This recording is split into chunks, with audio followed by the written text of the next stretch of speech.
जी, बिस्मिल्लाहिर्रहमानिर्रहीम। दोस्तों, हाज़िर हूँ पीओएस सीरीज़ की एक नई क्लास के साथ। आज की क्लास में इंशाल्लाह हम परचेज़ फॉर्म जिस पे हम काम कर रहे थे और इसमें हम मुख्तलिफ फीचर्स ऐड कर रहे थे, उसमें आज एक नया फीचर हम ऐड करेंगे, उसको थोड़ा सा इन्हांस करेंगे। तो आइए चलते हैं आज की क्लास की तरफ।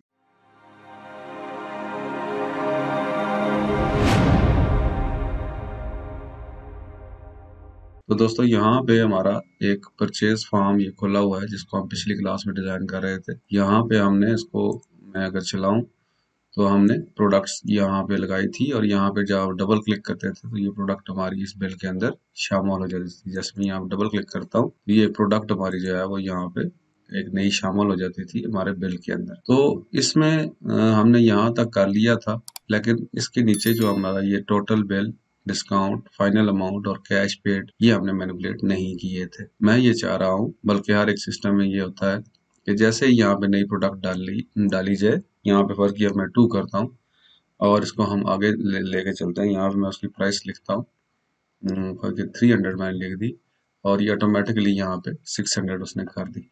लेकिन मैं ये चाहता हूँ कि यहाँ पे साथ साथ जैसे जैसे ये बिल हमारा बने, इसकी टोटल अमाउंट यहाँ पे टोटल बिल के अंदर जो है वो शो होती जाए और आखिर में जब मैं इसमें अगर डिस्काउंट हमें मिली है तो हम यहाँ पे डालें और फाइनल अमाउंट यहाँ पे आ जाए, और अगर हमने इसको कैश पे किया है तो हम यहाँ पे लिख दें। तो आज हम ये फीचर, ये काम करेंगे कि हमारा टोटल जो बिल है यहाँ पे कैलकुलेट होता जाए और आगे हम ये चीज़ फाइनल कर लें। मैं इसको डिज़ाइन व्यू में खोलता हूँ। अब यहाँ पे इसका आप स्ट्रक्चर देखें, ये आपका एक मेन फॉर्म है हमारा। ये इसमें हमारी जो है वो तमाम मेन डिटेल, जो बिल की डिटेल है, जो मेन बिल के ऊपर आनी है, वो यहाँ पे आएंगी। जबकि जो आइटम्स की डिटेल है वो इस सब फॉर्म के अंदर जो आइटम्स होंगी उनकी डिटेल आएगी। ये जो नीचे हिस्सा है ये भी हमारे मेन बिल का हिस्सा है। जिस तरह ये ऊपर वाले हैं इसी तरह ये नीचे वाले हैं। तो ये हमारे मेन फॉर्म के ऊपर ये कंट्रोल है और ये हमारा जो है ये सब फॉर्म है। तो हम ये चाहेंगे सब फॉर्म के अंदर जो प्रोडक्ट्स हमने डाली हैं, जो आइटम्स डाली हैं, उनका टोटल जो है वो यहाँ पे डिस्प्ले हो। अब इसमें मुख्तलिफ किस्म की अप्रोचेस हैं, बहुत से लोग मुख्तलिफ काम करते हैं, तो मैं आपको बता देता हूँ, फिर जो इजी हमें लगता है वो हम वो काम करेंगे। देखिए, ये चीजें हमारी बाउंड है किसी न किसी टेबल के साथ। ये हमारा डिटेल का टेबल है, जो परचेज डिटेल का ये वाला, और ये ऊपर वाला हमारा परचेज एंट्री का टेबल है। अब चाह मैं ये रहा हूँ कि टोटल हमारा इस प्रोडक्ट का हो, लेकिन टोटल जो सेव हो वो हमारे मेन फॉर्म के ऊपर सेव हो। तो ये हमारे जो कंट्रोल है ये बाउंड है मेन फॉर्म के साथ। इसमें हम जब वैल्यू डालेंगे तो ऑलरेडी वो मेन फॉर्म, मेन जो टेबल है उसके अंदर सेव होगी। अब लोग क्या करते हैं, एक तो ये है कि यहाँ पे जो सब फॉर्म है इसका टोटल यहाँ पे सब फॉर्म का कर लेते हैं और वहां से कोड के थ्रू उसका टोटल जो है वो यहाँ पे उठा लेते हैं। उस तरह भी हो सकता है। और दूसरा ये है कि हम इसका टोटल यहाँ पे ना करें, डायरेक्ट टेबल से हम जो भी हमारी मेन कोड है, यानी कि जो बिल नंबर है, उस बिल के हवाले से हम, अगर मैं परचेज डिटेल का टेबल खोलूं, आप इसको थोड़ा सा समझ लें फिर हम आगे इसको करेंगे। अब यहाँ पे देखिए आपका PEID आ रहा है। PEID आपका तमाम, क्योंकि ये डिटेल का टेबल है, इसमें सबका सेम, यानी एक बिल का ये PEID सेम होगा, हर बिल का अलग होगा। अगर हम दूसरा बिल डालेंगे तो उसकी आइटम्स के हर एक के अंदर PEID जो है वो हमारा बिल नंबर सेम होगा। तो हम टेबल के अंदर ही इस बिल नंबर के हवाले से, यानी कि हम ये चेक करेंगे कि जो बिल हम करंटली, जो हमारा बिल नंबर है उसमें जितनी आइटम्स हैं उनकी टोटल कंपनी प्राइस, जो हमने इसका नाम रखा था टोटल कंपनी प्राइस, ये टोटल कितनी है। जैसे ही वो टोटल होगा वो टोटल हम वहां पे उठा लेंगे। अब वो हम कैसे उठाएंगे, उसका सिनेरियो हम कैसे करेंगे, ये मैं टेबल क्लोज करता हूँ। उसमें ये होगा, आप देखें यहाँ पे जैसे ही हमारे पास 2 या 3 इवेंट्स होंगे, 2 ही होंगे ज्यादातर। एक तो ये है कि जब हम इसके अंदर नई आइटम ऐड करेंगे तब हमारा ये टोटल बिल चेंज होना चाहिए, जैसे ही हम नई आइटम डालेंगे। दूसरा, जब हम कोई यहाँ से आइटम निकालेंगे, यानी कि आइटम डिलीट करेंगे, तो तब हमारा ये टोटल बिल चेंज होना चाहिए। तो अगर कोई चीज हम इसमें डालते हैं या इसमें क्वांटिटी अमेंड करते हैं या प्राइस अमेंड करते हैं, तो कौन सा इवेंट फायर होगा, यहाँ पे हमारा फायर होगा आफ्टर अपडेट इवेंट। अपडेट होगा ये टेबल, तो जैसे ये टेबल अपडेट हो तो ये भी हमारा चेंज हो जाए। इसी तरह जब यहाँ से कोई चीज डिलीट हो तो वो हम क्या करेंगे, ऑन, वो मैं आगे आपको बताता हूँ कि उसमें हम ऑन डिलीट करेंगे क्या करें, उस वक्त हम ये अपडेट करेंगे। तो सबसे पहले मैं यहाँ पे जाता हूँ, क्लिक करता हूँ फॉर्म के ऊपर। ये फॉर्म फॉर्म क्योंकि हमारा टेबल के साथ बाउंड है, तो जैसे ये फॉर्म हमारा अपडेट होगा, इसमें कोई नई वैल्यू आएगी, तो हम ये टोटल बिल को अमेंड करेंगे। इसमें मैं इवेंट पे जाता हूँ, इसके फॉर्म के इवेंट पे, ये अब फॉर्म है, फॉर्म के इवेंट पे मैं जाता हूँ और यहाँ पे आफ्टर अपडेट का जो इवेंट है इसको मैं खोलता हूँ। यहाँ पे हम लिखेंगे कोड बिल्डर में मैं जाता हूँ और ओके करता हूँ, हमारा जो है वो कोड खुल जाएगा। आफ्टर अपडेट ये आपका इवेंट जो है वो यहाँ पे आ चुका। अब यहाँ पे जैसे ही हमारा जो ये अपडेट होगा उसमें हम टोटल करेंगे, टोटल बिल जो है वो टोटल करेंगे। तो इसमें मैं फिलहाल चेकिंग के लिए एक वेरिएबल बनाता हूँ, dim total as double. Double हमने क्यों लिया, क्योंकि इसमें आपके पॉइंट्स भी आ सकते हैं, किसी चीज की जो प्राइस है वो पॉइंट्स में भी आ सकती है, इसलिए हमने इसको डबल लिया। अब हम क्या करेंगे, टोटल इज इक्वल टू, इसके अंदर हम डी सम करेंगे, क्योंकि हमने टेबल से वैल्यू उठानी है इसलिए हम डोमेन सम करेंगे। तो वो फार्मूला हम क्या लिखेंगे, डी सम, और यहाँ पे हमारा टेबल कौन सा होगा, हम परचेज डिटेल के टेबल को कैटर करेंगे, क्योंकि इसी में से हमने ये चीज उठानी है। तो यहाँ पे मैं कोड यहाँ पे सामने ले आता हूँ, डी सम। अब इसका स्ट्रक्चर काफी दफा हम देख चुके हैं इसको कि किस तरीके से स्ट्रक्चर किस तरीके से होता है। डबल कोटेशन मैंने डाली और यहाँ पे पहले जो मैं चीज लिखूंगा वो ये लिखूंगा कि एक्सप्रेशन के किस चीज का हम टोटल लेना चाहते हैं, कौन से कॉलम का। ये हमारी टोटल कंपनी प्राइस जो आ रही है, जो टोटल होके वहां से आ रही है, उसका हम लेंगे सम। तो इसलिए मैं यहाँ पे कौन सा फील्ड लिखूंगा, टोटल कंपनी प्राइस, टोटल COMP_प्राइस। उसके बाद दूसरा इसको पैरामीटर क्या देंगे, डोमेन। डोमेन क्या होता है, टेबल का नाम होता है कि कौन से टेबल में से हमने लेना है। तो डोमेन क्या होगी हमारी, ये टेबल का नाम है purchase detail, purchase underscore detail. और लास्ट में हम इसको क्या देंगे, क्राइटेरिया। क्राइटेरिया हमने लाजमी देना है, क्योंकि हम ये चाहते हैं कि सिर्फ उस बिल का टोटल हो जो बिल हमारा करंटली चल रहा है, जो हमारे फॉर्म के अंदर। अब देखें परचेज फॉर्म में खोलता हूँ, इसको मैं रन करता हूँ,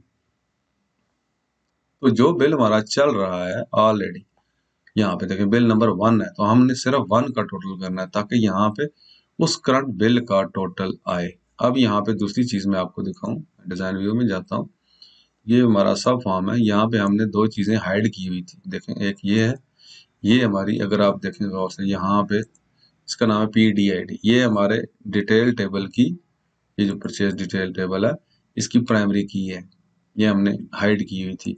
और दूसरी चीज कौन सी है, यहाँ पे मैं इसको क्लिक करता हूँ, ये है PEID। इसी फॉर्म के अंदर हमारी एक PEID भी चल रही है। अगर आप इसको व्यू करें तो हर इस रो के आखिर में PEID जरूर होगी। PEID हमारी क्या है, जिसके थ्रू हमारा ये फॉर्म इस फॉर्म के साथ लिंक हुआ है। रो क्या है, 1, तो इसमें हर रिकॉर्ड के आखिर में 111 लिखा होगा, जैसे टेबल में आपके पास आ रहा है 111। तो हमारे पास PEID ऑलरेडी यहाँ पे मौजूद है, इसी का रेफरेंस हम दे देंगे ताकि हमारा जो है वो टोटल आ जाए। तो क्या रेफरेंस देंगे, यहाँ पे कोड मैंने खोल लिया, यहाँ पे मैं क्राइटेरिया क्या लिखूंगा, क्राइटेरिया को भी हम डबल कोटेशन मार्क के अंदर लिखते हैं। तो यहाँ पे क्या होगा, PEID, ये टेबल वाला PEID इज इक्वल टू, यहाँ पे हम फॉर्म के PEID का हवाला देंगे। तो इसको मैं क्या करूंगा, $me.PEID। अब ये मी इसको नहीं कर रहा, ये मी कर रहा है इस फॉर्म को, क्योंकि इस फॉर्म के ऊपर हम कोड लिख रहे हैं आफ्टर अपडेट इवेंट। इसके आखिर में जो हमने यहाँ पे हाइड किया था PEID, ये वाला PEID जो है वो ये है, जिस फॉर्म के एंड, अगर आप इसको, मैं कोशिश करता हूँ अगर व्यू नजर आ जाए, तो व्यू में आपको नजर आ रहा होगा कि यहाँ पे हर एक एंट्री के आगे PEID लिखा होगा, तो इसी को हम यहाँ पे यूज करेंगे। ये मैंने कर दिया और उसके बाद मैं ब्रैकेट क्लोज कर देता हूँ, तो इसकी वैल्यू टोटल में सेव हो जाएगी। अब मैं यहाँ पे वैसे देखने के लिए मैसेज बॉक्स करता हूँ, TOTAL, यानी कि जैसे ही हमारा ये टेबल अपडेट हो हमें एक मैसेज आया कि टोटल हमारा क्या बन, ये जस्ट देखने के लिए मैं फिलहाल कर रहा हूँ, बाद में हम इसका रेफरेंस दे देंगे तो वो टोटल हमारा यहाँ पे सेव होगा। मैं इसको क्लोज करता हूँ और फॉर्म को रन करता हूँ, ये मेरा फॉर्म रन हुआ।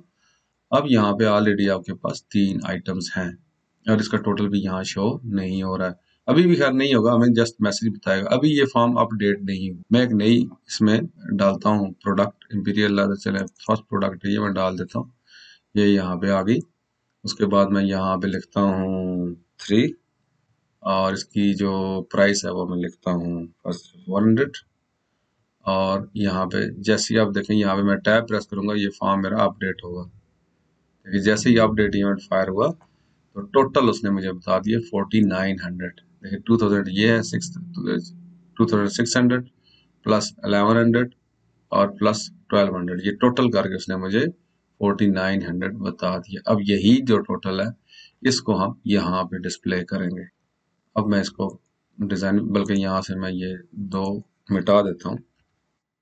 अब देखिए फॉर्म हमारा अब भी अपडेट हुआ है लेकिन ये अब डिलीट इवेंट फायर हुआ है इसलिए हमें मैसेज नहीं आया। इसमें हम अलग कोड लिखेंगे वो मैं आगे आपको बताता हूँ कैसे लिख। और इसको मैं डिजाइन व्यू में खोलता हूँ। यहाँ पे हमारे पीछे डिटेल का टेबल खुला हुआ है इसको मैं क्लोज कर देता हूँ। तो यहाँ पे अब कोड में मैं जाता हूँ इवेंट के अंदर इस फॉर्म को मैं सिलेक्ट करता हूँ। इस फॉर्म का आफ्टर अपडेट इवेंट में मैं जाता हूँ। ये मैंने कोड लिखा था। अब ये देखिए यहाँ पे मैसेज की बजाय मैं क्या कर दूंगा यहाँ पे मैं कर दूंगा इसका मैंने रेफरेंस देना है। अब देखें ये इसमें हमें ये फॉर्म का हवाला देना पड़ेगा फॉर्म का रेफरेंस देना पड़ेगा क्योंकि कोड हम इस फॉर्म पे लिख रहे हैं। अब कोड ये जो लिख रहे हैं ये इस फॉर्म के अपडेट इवेंट पे लिख रहे हैं लेकिन हमने अपडेट क्या करना है इस मेन फॉर्म के इस कंट्रोल को। इसका नाम है टोटल बिल। तो उसको मैं क्या करूंगा यहाँ पे मैं लिखूंगा फॉर्म्स साइन ऑफ एक्सक्लेमेशन। यहाँ पे फॉर्म का नाम मेन फॉर्म का नाम हमारा परचेज फॉर्म है परचेज अंडरस्कोर फॉर्म फिर साइन ऑफ एक्सक्लेमेशन और आगे मैं इसके जो हमारा कंट्रोल है उसका नाम दे दूंगा। उसके कंट्रोल का नाम है total bill total underscore bill dot value is equal to total. वो वेरिएबल की वैल्यू जो है वो मैंने इस फॉर्म के इस टेक्स्ट बॉक्स में डिस्प्ले करा दी। अब हम इसको डीबग करना चाहिए मैं अक्सर भूल जाता हूँ। डीबग मैंने किया इसको हम चलाते हैं। ये हमारा फॉर्म खुला। अब यहाँ पे मैं कोई अपडेट करता हूँ। यहाँ पे मैं एक नई जो कोई भी ये बराबर 10 डाल देते हैं।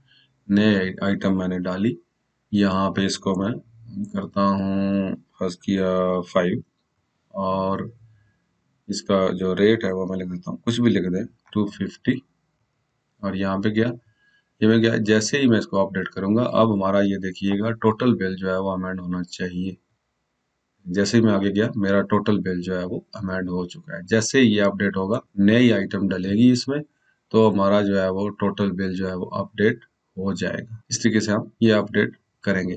अब इसमें देखें यहाँ पे मैं ब्रावो को डिलीट करता हूँ। अब होना तो ये चाहिए कि यहाँ से ये 1250 वाली अमाउंट जो है वो माइनस होनी चाहिए। इसको मैं डिलीट करता हूँ यस किया। अब देखिए हमारा टोटल बिल चेंज नहीं हुआ क्योंकि डिलीट वाले जो इवेंट है उसके ऊपर हमने कोड नहीं लिखा। तो यही सेम कोड हम डिलीट वाले इवेंट पे भी लिख सकते हैं बल्कि लिखना चाहिए और लिखना पड़ेगा हमें क्योंकि यूजर जो है वो यहाँ से जो आइटम है या प्रोडक्ट है वो डिलीट भी कर सकता है। तो हम इसमें डिजाइन व्यू में जाते हैं और यहाँ पे मैं इसको क्लिक करता हूँ और इसका देखें एक है आफ्टर डिलीट कंफर्मेशन। जैसे यूजर जो यहाँ पे मैसेज आया था डिलीट करने वाला यूजर ने जब डिलीट करने के लिए यस किया कि वाकई मैं डिलीट करना चाहता हूँ उसके बाद हमें ये टोटल चेंज करना चाहिए। हो सकता है वो डिलीट का मैसेज आए गलती से डिलीट प्रेस हो जाए उसका तो वहां पे वो नो कर दे तो ये तो अमेंड नहीं होना चाहिए। तो इसलिए मैं आफ्टर डिलीट कंफर्मेशन यानी कि जब वो डिलीट कंफर्म करता है मुझे ये आइटम मैं वाकई डिलीट करना चाहता हूँ उस पे मैं ये कोड लिखूंगा। इसको मैं डिजाइन कोड बिल्डर में खोलता हूँ ओके करता हूँ ये हमारा कोड खुल जाएगा। अब देखें यहाँ पे आपने एक ही कोड दो जगह पे लिखना है सेम कोड हम लिखेंगे। एक तो तरीका ये है कि सिंपल इसको कॉपी करें और इधर पेस्ट कर दें लेकिन अच्छा तरीका जो कोडिंग का है वो क्या है यहाँ पे मैं एक प्राइवेट सब रूटीन बनाऊंगा। क्या मैं लिखूंगा प्राइवेट सब फॉर्म आइटम अपडेट कर लेते हैं आइटम अपडेट। ये मैं एक प्राइवेट बना लेता हूँ और इसमें ये पूरे का पूरा मैं कंट्रोल एक्स करता हूँ और यहाँ पे मैं कंट्रोल वी कर देता हूँ। अब यहाँ पे जब मैंने कर दिया यहाँ पे तो इस प्राइवेट सब आइटम अपडेट को मैं किसी जगह पे भी कॉल कर सकता हूँ। तो मैं यहाँ पे करता हूँ कॉल आइटम अपडेट। ये मैंने यहाँ पे भी कॉल कर लिया और डिलीट के ऊपर भी मैं क्या कर दूंगा, कॉल आइटम अपडेट। अब आप सोचेंगे कि यहीं से आसान था, मैं कॉपी करके यहाँ पेस्ट कर देता, लेकिन अब यहाँ पे क्या है, ये जो आपका ये तो 3 लाइनें हैं एक कोड की। हो सकता है आप एक कोड में 50 लाइनें लिखें, हर चीज आपने चेक करनी होगी। उस वक्त क्या होगा, जब आप यहाँ से कॉपी पेस्ट करेंगे तो हर दफा आपको यहाँ पे भी अमेंड करनी पड़ेगी और यहाँ पे भी अमेंड करना पड़ेगा। दोनों जगह पे आपको हो सकता है आप यहाँ अमेंड करें और यहाँ भूल जाए। तो इस वजह से हम ये करते हैं कि एक प्राइवेट सब रूटीन बना लेते हैं। अब यहाँ पे इसको मैं अमेंड करता हूँ, तो जब भी मैं डिलीट करूंगा या अपडेट करूंगा तो ये दोनों में ये अपडेट हो जाएगा। उम्मीद है ये मेरी बात आप समझ गए होंगे। अब यहाँ पे फर्क किया मैंने, डिम टोटल एज डबल लिया, ये इसको मैं डिलीट कर देता हूँ, इसकी मुझे जरूरत नहीं है। टोटल को भी मैं मिटा, बल्कि टोटल को नहीं मिटाता, मैं यहाँ पे फॉर्म डॉट वैल्यू करता हूँ कंट्रोल एक्स, और यहाँ पे मैं इसको टोटल को मिटा के, देखें यहाँ पे मैं करता हूँ कंट्रोल वी और इसको मैं मिटा दूँ। अब देखें बीच में से मैंने वेरिएबल एक पूरे का पूरा निकाल दिया। अब डायरेक्टली क्या होगा, forms purchase form total bill dot value is equal to the sum, ये कर देगा। और जब मैं अपडेट करूंगा यहाँ पे भी कॉल करेगा। अब यहाँ पे अगर मैंने ये कोड कॉपी किया होता तो हर चीज मुझे यहाँ पे डुप्लीकेट करनी पड़ती, फिर दोबारा कॉपी पेस्ट करना पड़ता या दोनों जगह पे अमेंड करनी पड़ती। ये एक अच्छी स्ट्रक्चर्ड अप्रोच होती है कि आप इसको एक सब रूटीन अलग से बना लें और उसको उस जगह पे कॉल करते जाएं। जिस तरह हमारा, देखिए मैं आपको मिसाल दूं, यहाँ पे मैंने डबल क्लिक किया और ये आइटम ऐड हुई यहाँ पे, तो जब मैं यहाँ पे स्कैन करूंगा बार कोड तब भी यहाँ पे आइटम ऐड होनी चाहिए। तो दोनों पे अलग अलग कोड लिखने की बजाय मैं क्या करूंगा, एक प्राइवेट सब रूटीन बना लूंगा इसी इसी कोड के अंदर, उसको मैं यहाँ पे भी कॉल कर लूंगा और यहाँ पे भी कॉल कर लूंगा। बाद में मैं सिर्फ उस सब रूटीन को अमेंड करूंगा तो ये दोनों जगह पे वो मेरी अमेंड होगी। अब मैंने दोनों जगह पे उसको कॉल कर लिया, मैं इसको डीबग करता हूँ, क्लोज करता हूँ, मैं फॉर्म दोबारा चलाता हूँ। अब देखें यहाँ पे वो गलत टोटल दे रहा है क्योंकि पिछली दफा एक गलत टोटल ही हमारा जो है वो हुआ था। अब मैं इसको अपडेट करता हूँ, कैप्स्टन 5 की बजाय मैं करता हूँ 4 और ये 400 ही रखते हैं। देखिए अब हमारा अपडेट इवेंट फायर हुआ और इसने ये टोटल मेरा जो है वो अमेंड कर दिया। अब मैं एक आइटम यहाँ पे एक और डालता हूँ, फर्स्ट अब राइट, ठीक है, यहाँ पे इसको मैं करता हूँ 10 और यहाँ पे मैं करता हूँ 150 और ये मेरा अपडेट हो चुका है। अब ब्राइट को मैं डिलीट करता हूँ, डिलीट, मेरे पास कंफर्मेशन आई यस, अभी तक उसने टोटल को अमेंड नहीं किया। मैं जैसे यस करूंगा देखिए मेरा टोटल जो है वो अमेंड हो चुका है। तो डिलीट पे भी ये अमेंड हुआ और जो अपडेट है उसके ऊपर भी ये अमेंड हुआ है। अब अपडेट कैसे होगा, अब यहाँ पे देखें, सिर्फ आप अगर फर्ज किया यहाँ पे मैं 3 करता हूँ लेकिन अभी इसने अमेंड नहीं किया है अभी, क्योंकि ये कंट्रोल मेरा यहाँ से बाहर नहीं आया या नेक्स्ट रिकॉर्ड पे नहीं गया, इस वजह से अपडेट नहीं हुआ। अगर आप यहीं पे भी छोड़ देते हैं और जस्ट टोटल बिल पे आप क्लिक करते हैं तो ये खुद ब खुद उसको अपडेट कर देगा, क्योंकि ये अब जैसे ही आपने इस फॉर्म के बाहर क्लिक किया तो ये यहाँ से अपडेट करके निकला है यहाँ। इसलिए इसमें आपको परेशानी की जरूरत नहीं है कि अगर यूजर यहाँ पे अमेंड नहीं भी करता, इसको टैब प्रेस करके आगे नहीं भी आता, तब भी आप जैसे ही टोटल बिल पे क्लिक करेंगे, बल्कि टोटल बिल पे आप नहीं करेंगे, आप डिस्काउंट या फाइनल अमाउंट जिस पे भी आप करेंगे ये अपडेट हो जाएगा। जैसे ही आप इस फॉर्म से बाहर निकलेंगे या नेक्स्ट रिकॉर्ड पे आएंगे तब भी ये अपडेट हो जाएगा, या आप यहाँ पे सेव एंड एग्जिट का बटन होगा उस पर क्लिक करेंगे तब भी ये बिल आपका अपडेट हो जाएगा। इसलिए आपको परेशानी की जरूरत नहीं है। इस तरीके से हम जो है वो अपना बिल अपडेट कर सकते हैं। दूसरा अब हम क्या करेंगे, दूसरा हम ये करेंगे कि डिस्काउंट, जैसे ही इसमें हम डिस्काउंट लिखें ये डिस्काउंट इसमें से माइनस हो जाए। इसमें हमने मैं टेबल देखता हूँ, आई थिंक इसको कैलकुलेटेड फील्ड हमें बनाना चाहिए था। अगर कैलकुलेटेड फील्ड है तो वो हमारे लिए बड़ा आसान हो जाएगा। तो मैं यहाँ पे एक मिनट इसको मैं क्लोज करता हूँ, यस कर देते हैं। परचेज डिटेल टेबल का मैं डिजाइन व्यू में खोलता हूँ और टोटल कंपनी प्राइस हमने ये सॉरी डिटेल नहीं, मैंने एंट्री खोलनी है क्योंकि ये जो चीजें हैं ये एंट्री के अंदर है। यहाँ पे देखिए मुझे आइडिया था कि फाइनल अमाउंट को हमने कैलकुलेटेड नहीं बनाया, तो अगर ये कैलकुलेटेड हो तो ज्यादा बेहतर है, खुद ब खुद कैलकुलेट हो जाए। टोटल बिल में से डिस्काउंट माइनस करके ये फाइनल अमाउंट जो है वो कैलकुलेट होनी चाहिए। अब इसको यहाँ पे अगर मैं चेंज करूंगा ना कैलकुलेटेड फील्ड, तो ये मुझे नहीं करने देगा। अब देखते हैं, फर्स्ट के मैं परचेज एंट्री, पहले तो मुझे इसमें से डाटा उड़ाना पड़ेगा। परचेज एंट्री में जाता हूँ और ये बिल में एक ही बिल है मेरे ख्याल में, ये मैं डिलीट कर, अच्छा इसमें वो कह रहा है कि रिकॉर्ड मौजूद है, पहले ये रिकॉर्ड डिलीट करेंगे, यस, और फिर मैं ये जो है ये डिलीट हो जाएगा। अब मेरे पास किसी किस्म का कोई बिल मौजूद नहीं है, लेकिन अभी भी मेरा नहीं ख्याल कि वो मुझे कैलकुलेटेड इसको करने देगा। मुझे ये नया बनाना पड़ेगा। कैलकुलेटेड अगर मैं करता हूँ, यहाँ पे मैं क्या करना चाहता हूँ, टोटल बिल माइनस डिस्काउंट। तो यहाँ पे मुझे वो दे रहा है टोटल बिल माइनस डिस्काउंट, ये आ जाएगा। ओके करूंगा तो ये देखिए अभी वो कह रहा है कि ये कैलकुलेटेड फील्ड डाटा टाइप आप दोबारा यहाँ पे अमेंड नहीं कर सकते, आपको नया फील्ड ही ऐड करना पड़ेगा। तो मैं क्या करता हूँ, यहाँ पे फाइनल अमाउंट को करता हूँ डिलीट, और यहाँ पे मैं एक नया इंसर्ट कर देता हूँ और दोबारा मैं इसको करता हूँ फाइनल अंडरस्कोर अमाउंट, और यहाँ पे मैं कर देता हूँ कैलकुलेटेड फील्ड, इसमें टोटल बिल माइनस डिस्काउंट और ओके। ये यहाँ पे टोटल बिल माइनस डिस्काउंट जो है वो आ जाएगा। अब मैं यहाँ पे इसको क्लोज करता हूँ, यस करता हूँ, और अब हम यहाँ से फॉर्म चलाते हैं। सॉरी, ये मैंने टेबल पे डबल क्लिक कर दिया, परचेज फॉर्म में खोलता हूँ। ये मेरा फॉर्म खुला, पहला बिल है, तो इसमें मैं इंपीरियल लादर ये पहले ही मैं ऐड कर लेता हूँ। इसकी क्वांटिटी में कर देता हूँ 5 और इसको 400 करते हैं। और देखें जैसे ही अपडेट हुआ मेरे पास टोटल बिल अपडेट हो चुका है। दूसरी मैं करता हूँ बेंसन, फर्ज किया ये मैंने कर दिया, ये 4 कर देते हैं, ये 500 कर देते हैं, और ये भी हमारा जो है वो अमेंड हो चुका है। अब इसमें मैं एक ब्रावो करता हूँ, इसको मैं कर देता हूँ 6, और इसकी प्राइस में कर देता हूँ 120, और ये आ जाएगा 720, और हमारा बिल आ गया 4720। अब मैं क्या करना चाहता हूँ, देखिए फाइनल अमाउंट हमारी चेंज हो रही है, क्योंकि ये कैलकुलेटेड फील्ड के बनाने की वजह से ये साथ साथ अमेंड हो रही है। अब मैं अगर उसको 20 रुपए जो है वो 20 रुपीज जो फालतू है ये मैं डिस्काउंट देना चाहता हूँ, तो यहाँ पे मैं 20 लिख के आगे जाऊंगा। देखिए फाइनल बिल मेरा 4700 हो जाएगा और ये 4720, और कैश पेड अगर उसने मुझे पे कर दिए तो यहाँ पे मैं लिख दूंगा, अगर उसने पे नहीं किए तो वो मुझे बहरहाल ये इसको हम मैनिपुलेट इस तरीके से करेंगे, बल्कि नेक्स्ट क्लास में करेंगे कि जैसे ही हम यहाँ पे, अब यहाँ पे देखें कई चीजें ऐसी नहीं है, मैं यहाँ पे अब फाइनल करना चाहता हूँ बिल, लेकिन मेरी परचेज टाइप भी नहीं लिखी हुई और सप्लायर भी नहीं लिखा हुआ। ये हम आगे करेंगे जब हम यहाँ पे बार कोड लगाएंगे, स्कैन करेंगे, तो उसी फंक्शन के अंदर हम ये करेंगे कि जैसे ही यहाँ पे फाइनल अमाउंट जो है वो प्रेस की जाए तो वो चेक कर ले कि परचेज टाइप लिखी हुई है या नहीं लिखी हुई।